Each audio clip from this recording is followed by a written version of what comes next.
have FOMO.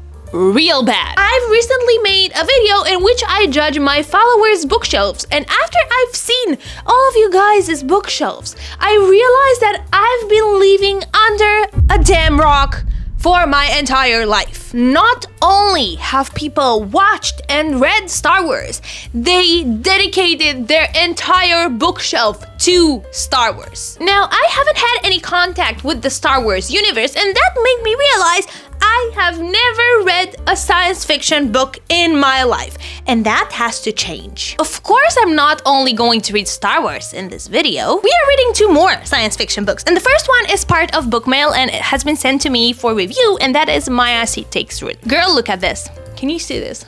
Of course, I was intrigued. Of course, I want to know who these are on the cover. She looks very dangerous. And the other one is none other than Red Rising. I need to know. I just need to know. I know this cover since before I started reading because I've seen it in my bookstore and I thought, okay, this looks good because it's old school, right? But it's the best type of old school. I really want to know if I should judge a book by its cover. Who knows? Now, let's start Star Wars. This is Heir to the Empire, book 1. Of the Throne trilogy. So this is what you're supposed to read if you want to start reading the books. I don't know if I should tell you what this is about because I feel like everybody knows. But what I know is that we have one Luke Skywalker who is a boy and he will have to become a Jedi to fight off Darth Vader, right? Is his name Darth Vader or Darth Vader? Darth Vader. Right. So that's basically it. I might be wrong. I might be very well wrong, but this is the impression I've been left with after I've heard people talking about it.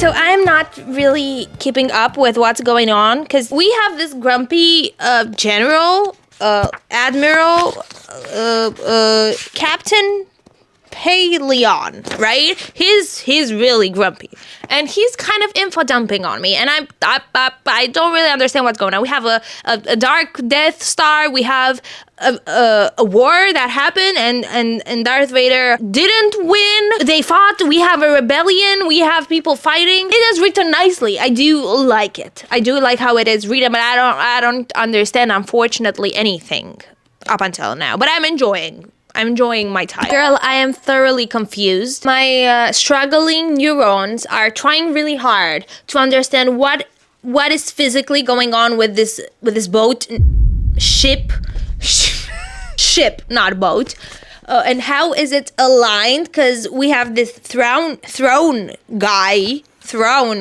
He knows everything, right? And he's explaining how he's turning the ship so that he's facing the attackers because we are attacked in the first chapter. I don't understand.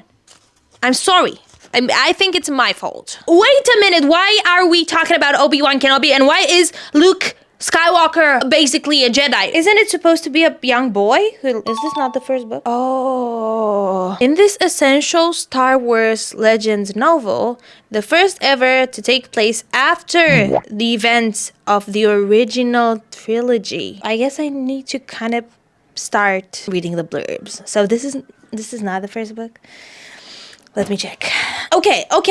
Why is book 1 written in 2015, but book 2 in 2005? That's definitely not the book I'm supposed to read, the one I bought. So, but why is it, isn't it 1990? Am I having a stroke? I am searching on Reddit, and apparently every person has their own version of the order in which these 50-something books are supposed to be read. And then every other person says, oh, that is a good option. But which one includes the first damn book? Huh? Because I'm not... how am I supposed to start reading a series if I can't read the first book? Can someone please help me out? Because I've been searching for half an hour now, and I can't find this book. Okay, so I asked ChatGPT. I scoured the internet, and I am supposed to read Star Wars from the adventures of Luke Skywalker. It's been way too much time, and I promise you I do know how to use the internet, but I cannot find this freaking book. I cannot find it. I cannot buy it. I cannot buy it. You took my money once, right? Why won't you take my money again? I want the book. I want to read the book and get it over with. Shouldn't it be easy for me to be able to read one of the most popular books in the world? Why can't I find it? I'm really trying my best here, but I think I might just I might just give up and just watch the movie. A few moments later. All right, I am giving up. I am not going to find this book. I'm not traveling to UK, okay, to find a really old edition of this published, I don't know, a bazillion years ago, okay? I'm not doing that, and I am giving up. I'm giving up. We are going to watch the movie. Why are there 30 movies? These are all the movies. The first one is Star Wars Episode 4, A New Hope. Why is it Episode 4? Are they purposely trying to confuse me? Because I am thoroughly confused yet again. Okay, we're gonna watch this.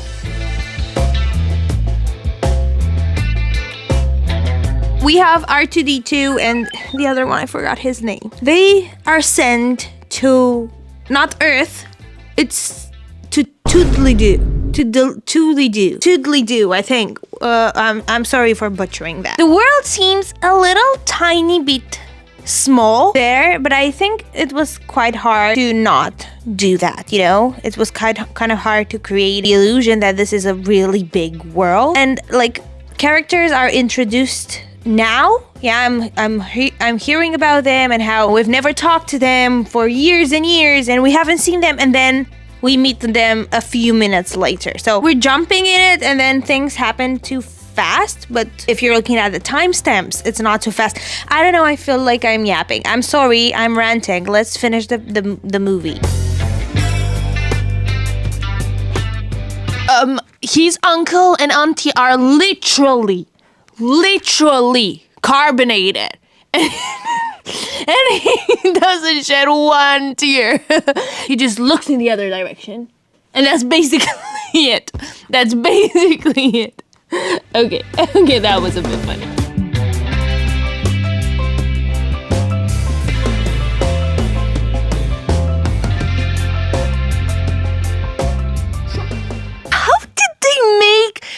These light swords then, because they look so nice and they're so damn cool. How did they think about this?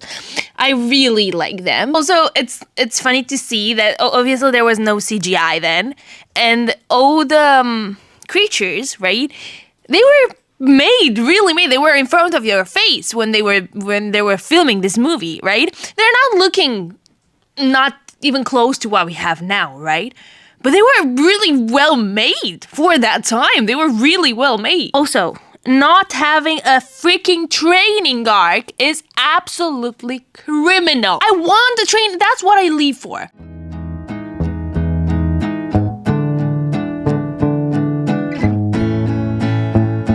I love when they dress up and infiltrate the enemy base. Like in every movie that's action, I absolutely love when they do that. It's so full of suspense, and I want that to be dragged out as long as possible. The movie is finished, and I am going to say a few things that might get some of you mad.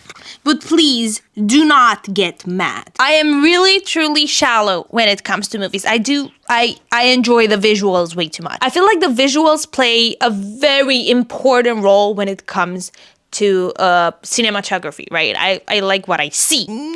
I am not one to watch old movies. I am sorry. I wish I were that type of girl who likes to watch really, really old, staple movies. I'm not. I'm sorry, I'm not. I love I love my Vampire Diary. That's also old. But you know what I mean. I like my new movies with CGI and whatnot.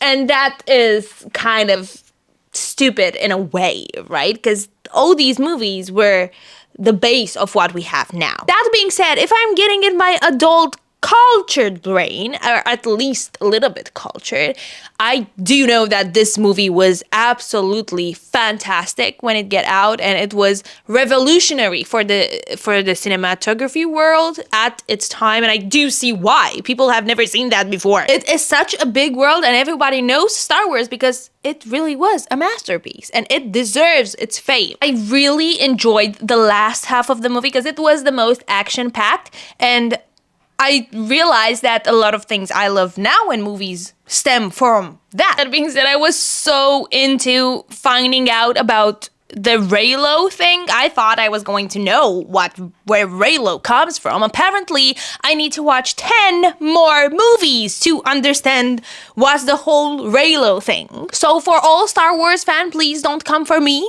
I do understand why I might be annoying right now. But it is what it is, okay? I am just a girl after all. New day, new book. We are going to start reading Maya today. And from the blurb, I spy Deadly Trials, which, as you may know, I like that a lot.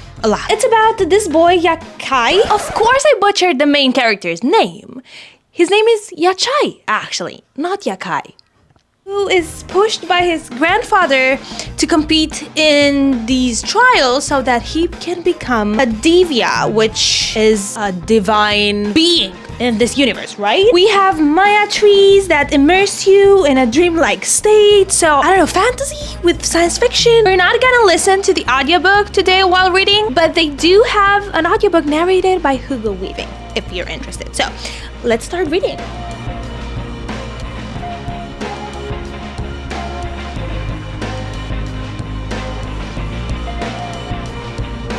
So straight away, it starts with this serpent being called a nag, and it looks like this.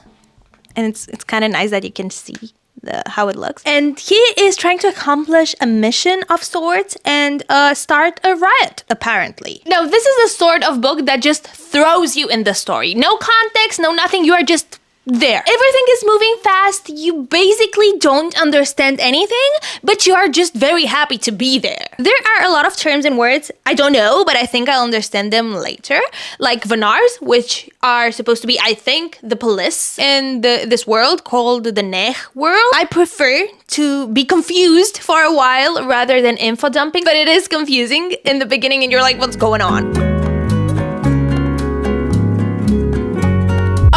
Okay, we have an appendix with words and also multiple pictures. Oh, so they are explaining the term. So I might have been a little tiny bit stupid here. The words have this cute asterisk, which, you know, I was like, what's this thing? And then I was like, oh, that's cute. Maybe stylistic choice. Who knows? But apparently it's an asterisk. I think I should have known this. I've been reading for a while now.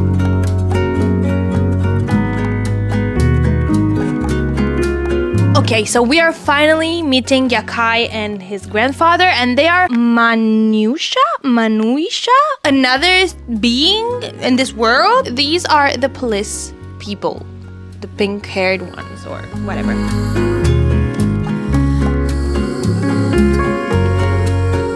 Another day, another hairstyle.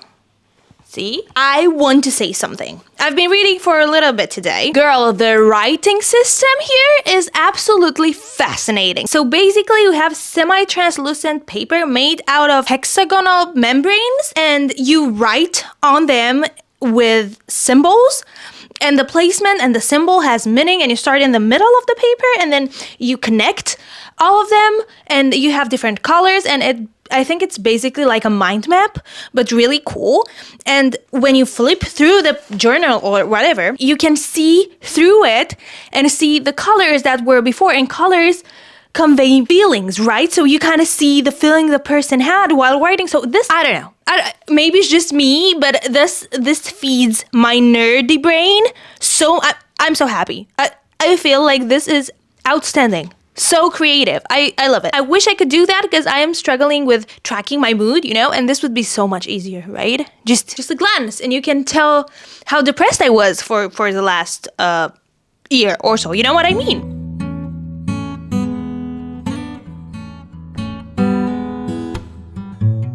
I need to take a break and vent a little bit. The Maya trees that people connect to, right? They enter a sort of simulation, and the Maya trees know what will happen because they have access to everyone's minds, right? So they kind of know the future. And this guy enters the Maya tree and he can literally see every possibility unfolding in front of his eyes, and it's so freaking cool. Like the way it is described, it was so vivid. You probably don't understand anything. I am sorry, but just go with it. Oh my god, the two worlds are meeting. The two paths, the two point of views are colliding. Everything is ruined. Well, what will happen to his kid now? Hi, this is me in my natural habitat.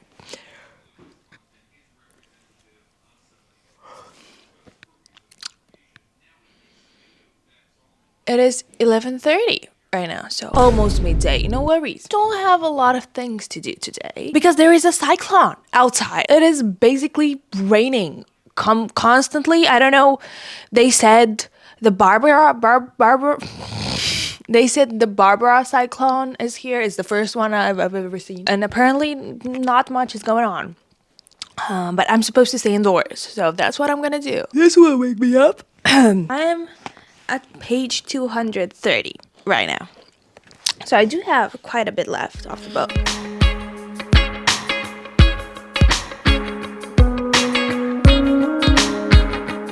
Okay, we are entering the trials, finally. I've been waiting for this for so long. What do you mean he can't enter them?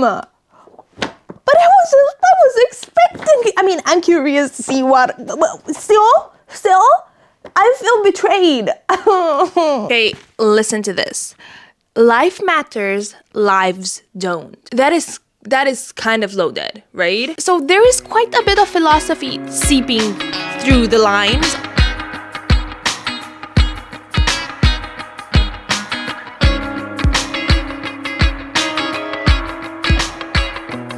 Oh my god, is he dead?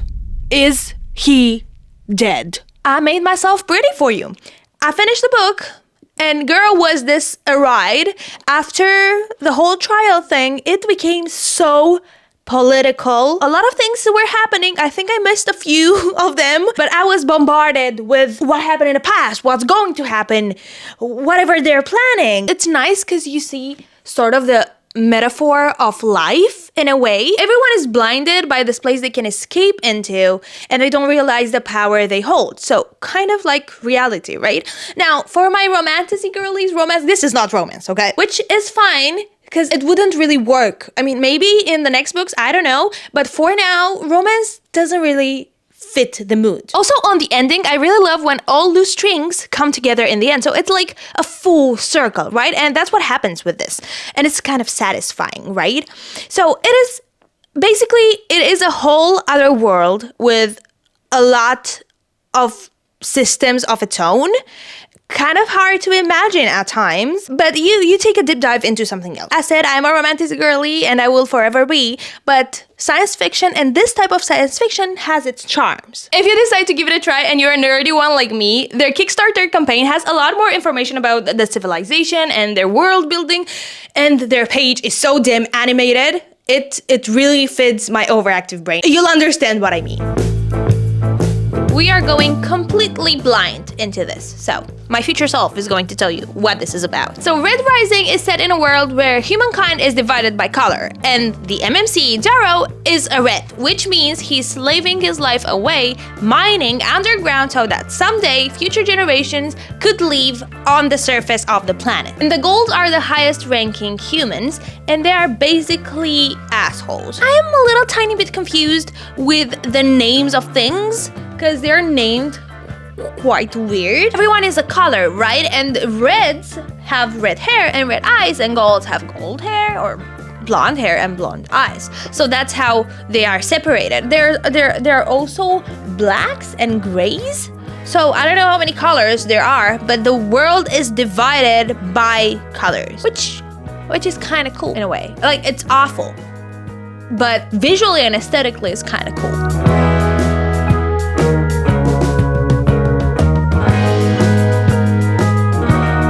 Another day, I'm still here. I couldn't sleep properly last night, and I woke up at 4 a.m. and I decided, you know what, I'm gonna read a little bit so I can get sleepy and go back to sleep. Well, that didn't happen. I ended up reading, I don't know, up until 7, 8 a.m. So that's what I did last night. I am basically halfway through, and so many things happened. I'm trying to keep this as spoiler free as possible, but I'm going to tell you sort of what happens, like as a big picture. I don't think it's going to affect your reading experience, honestly, because it's like the big things and you're gonna find them out pretty soon. But if you want to go blind into the book, just skip to this timestamp here. So we know that Darrow, the main character, is a red, the lowest rank color, and he undergoes transformations to become a gold. I absolutely loved that part. It was so damn entertaining.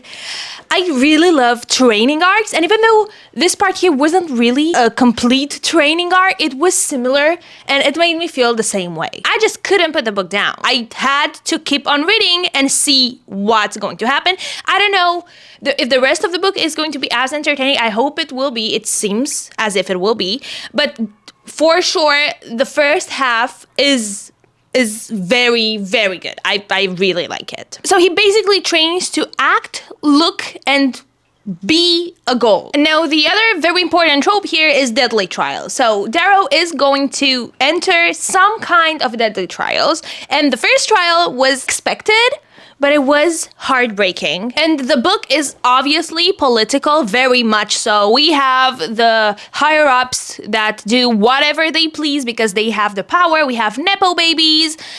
It is very annoying, and you basically want to just take out the eyes of half of the characters. I just want to read you this quote. He is being assessed by some data analysts for one of the trials or whatever, and they go, "Do I have the pleasure of addressing one Darrow, whatever. You have the honor." And that is, like, I love that so much because it shows how he embodies who he is now. So this is not really him. He just went into the role, and I don't know, I was giggling.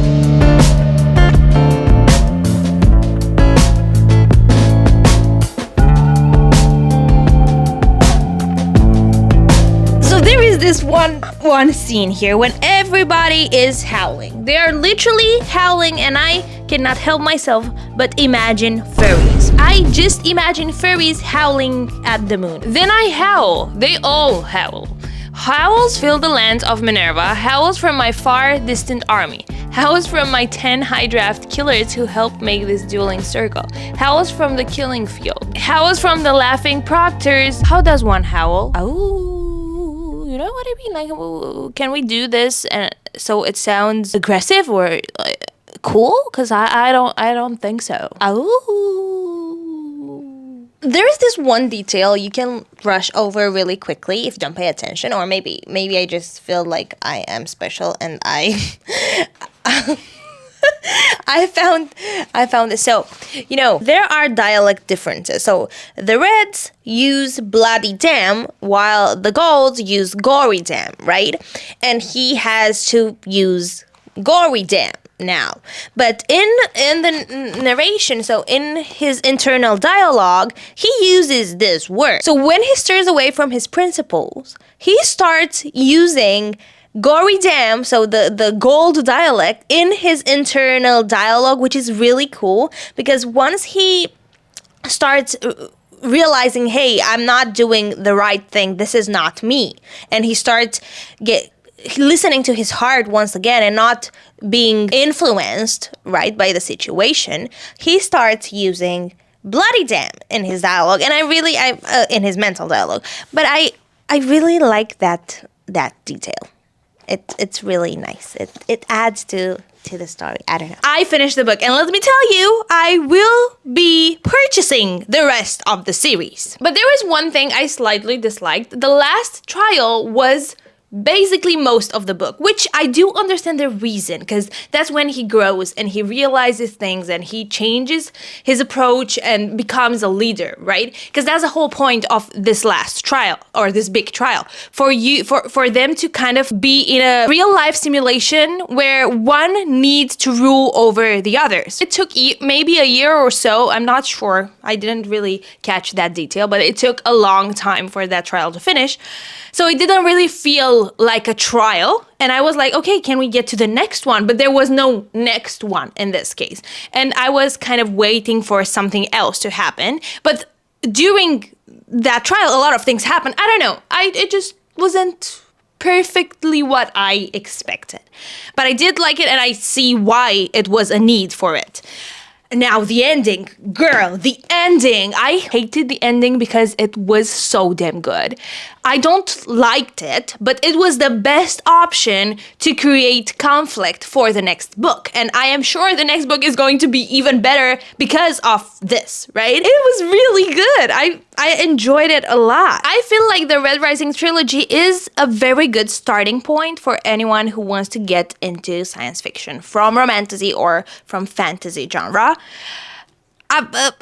Correct me if I'm wrong. I don't know. This seems a bit closer to a fantasy in a way. I don't know. Maybe the style, not all of it, but some of it. So I feel like this would be a easy bridge to get into science fiction. I just read the first book, so I'm not entirely sure. But I feel like this is a book a lot of people might like. Yes, I do think the first half of the book was better, but I am subjective because I really like training arcs, and when the character is thrown into a situation where they need to adapt and learn the new rules, right? And once they get used to it, I need something new. But that's subjective. The whole book was great. Honestly, I don't know why I haven't read this sooner. I read 2 books and watched 1 movie, so even though I wasn't able to read Star Wars, I feel like this video was a success. Now, why am I standing here and talking to you on this chair? I don't know. I feel like you've had a lot of similar angles in this video, especially the last part. So here I am changing things up for you. So hopefully you enjoyed the video. If you did, don't forget to like and... Oh no, that's not what I wanted to say something more before that. Oh, right. So after this video, I now do know that I like science fiction, though I do tend to lean towards a certain type of science fiction. But obviously I need to read more of the genre to really have a good grasp on what exactly I like. Anyways, thank you for watching. If you enjoyed this video, don't forget to like and subscribe, and I'll see you in my next video, which might or might not be a birthday vlog. Who knows? Yeah.